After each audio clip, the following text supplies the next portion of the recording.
One of the most common questions on the internet, and something I get all the time, is this: how much power can the stock LS motor actually take? Well, that's what the Big Bang LS motors were all about. In this video, we're going to jump in the Wayback Machine. Join me with Sherman and Peabody. We're going to go all the way back to 2010. That's right, almost 10 years ago, because that's when I ran the first Big Bang 4.8 liter. Although I thought it was a 5.3. We'll go over that in a minute. But I was trying to find out how much power the stock bottom end would actually take. And notice I use power and not boost. The internet was abound with all of these theories. The stock pistons will only take 10 pounds. The stock rods will only take 10 pounds.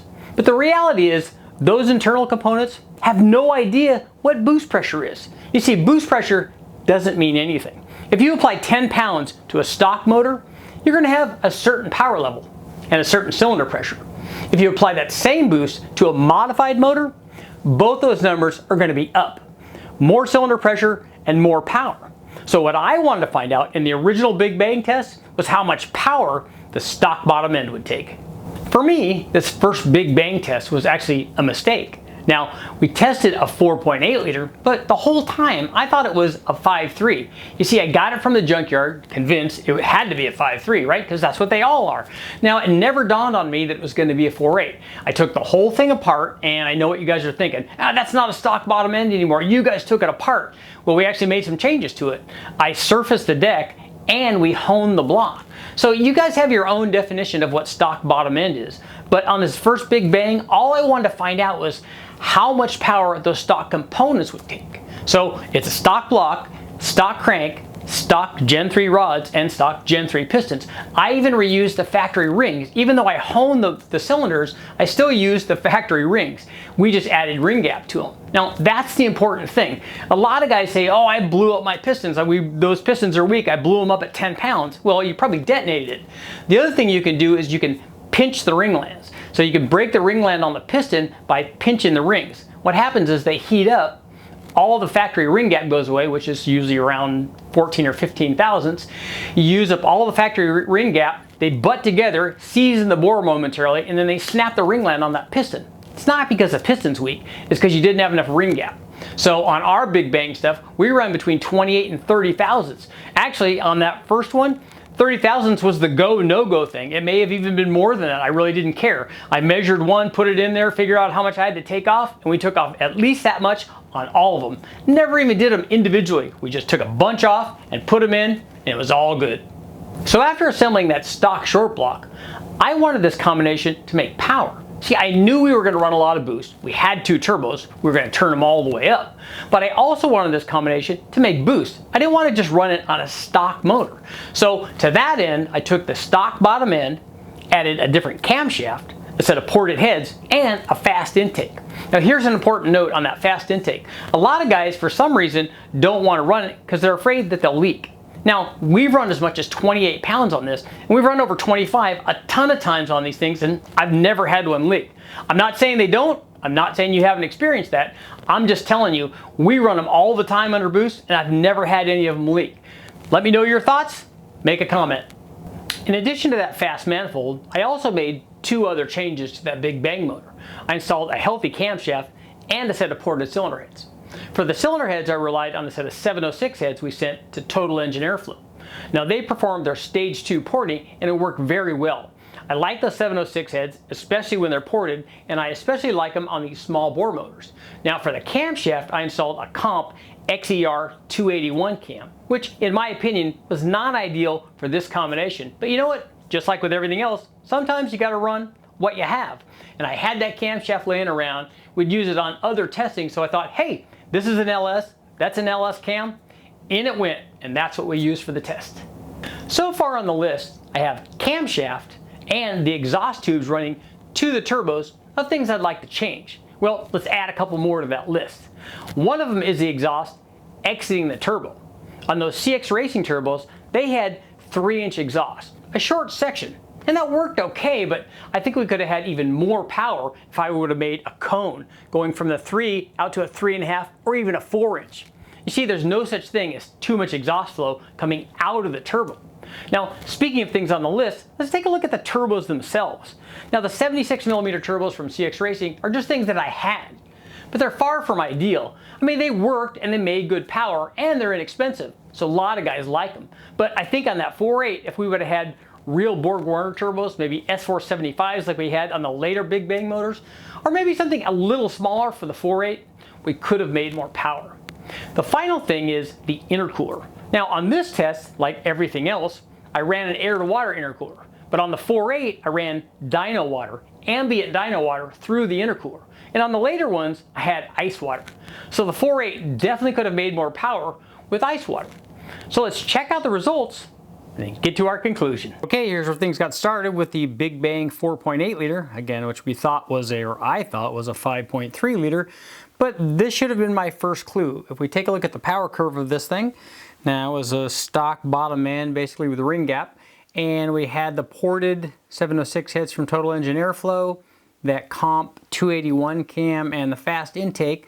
Now, I'm not sure, looking back at the notes, whether it was the XER cam or the other 281 cam that comp offers, and there's a little bit of difference between the two. I'll list both of the specs here for you guys so you guys can take a look at them.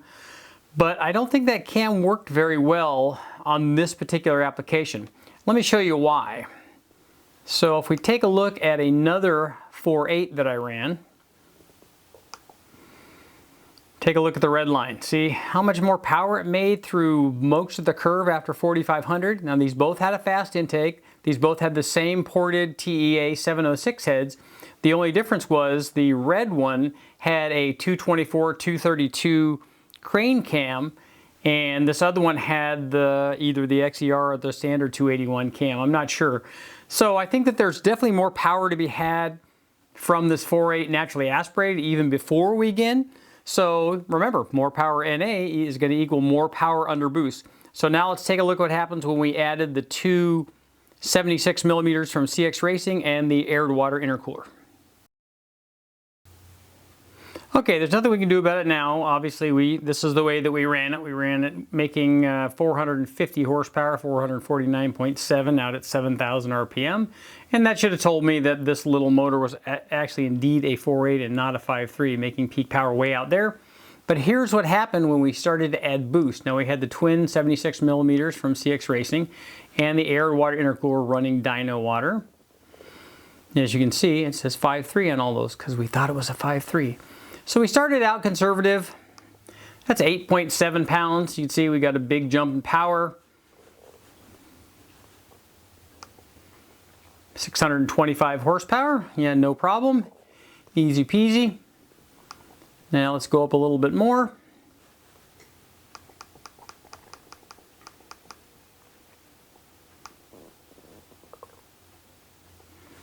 So here's 14.6 pounds. Again, nice, another solid jump. One of the things I do wish I would have done on this one, in addition to the other things I mentioned when we were going over stuff, is I should have run this thing, I should have revved it out farther. I should have ran it out to 7,000 on this 4.8. It was continuing to make power out there, and if the timing was right and the air fuel was right and we had our boost curve working, it would definitely continue to make power out there. But at 14.6 pounds, we're looking at over 800 horsepower, 805, 806 horsepower, and a nice 705 foot-pounds of torque. So again, everything's working well, the boost is working good, the boost is going up each time we adjust it. We've got a manual wastegate controller on this, not an electronic one, which again is another thing that I definitely would change if we were going to run this thing again. Electronic controller with lots of spring pressure so we could have good control. From 14.6 pounds, we pumped it up to 19 pounds. Again, look at that, another solid gain. I think what I'm going to do here is get rid of the torque now, so just so it's not confusing for everybody, you guys can see the power curves a little bit better. See, nice solid gain. At 19 pounds, our turbo 4.8 was making 956 horsepower, so we're getting close to the 1,000 horsepower mark. And we stepped it up again. Here is 23 pounds. Again, nice, another nice solid gain. Each step up in boost, working well. You see other things ramping up. The The turbos are sized so they're not making a ton of torque, which is good on the dyno. That's where the rods and stuff are going to get hurt, is the torque number. So we're up over 1,077 horsepower there at 23 pounds. And then our final run of the day on this Big Bang motor, 26.8 PSI. Boom, another good one. We made 1,203 horsepower. And again, I should have revved it higher because it was continuing to climb, but that's what we did. Now we had trouble after this getting the boost to go up. I don't know if we didn't have enough spring pressure in the gates, or if we didn't have an electronic controller, or should have run to the top and the bottom. I actually think it was a combination of a gate problem, not having enough spring pressure in the gate, and I think that we had too much back pressure with those turbos starting at this point. Better turbos, you know, another intercooler, blah, blah, blah. Lots more power from this 4.8 because this motor lasted and was still alive at this power level and at this boost level. No problems with the fast manifold leaking. Everything worked great. Okay guys, I have to admit, I was excited about this one. But what did we learn? Well, the first thing we learned is the stock bottom end on an LS is plenty stout. I mean, we just took a 4.8 and made over 1,200 horsepower. And quite frankly, if we were to do it again, I think we could make even more. But it does go to show you how strong they are. So if you're out there and you're breaking one at 8 or 10 pounds, that's on you. Remember, ring gap and tune will take you a long way. Okay guys, so what did we learn? Well, as much as I'd like to stand here and take credit for all the stock block turbo LS motors running around, even though this happened 10 years ago, I was just following what other guys were already doing. There were plenty of guys running stock bottom ends with boost at the track and doing it with great success. All I did was put an official number on it, and not just on the 4.8. I also ran a Gen 3 5.3, a Gen 3 6.0, and then finished up with a Gen 4 6 liter. Now that thing made over 1,500 horsepower, and the only thing that stopped us was I topped out our 3-bar map sensor. What do you guys think? Let me know in the comments. How much more power is left in that 6.0? Can we make 1,600? What about the 4.8? I know there's more power left in that. How about a 5.3? How much power can we make out of the little motors? I'm Richard Holdner, guys. Thanks for watching. Thanks for tuning in. Make sure to like, share, subscribe, ring the bell. Thanks for watching.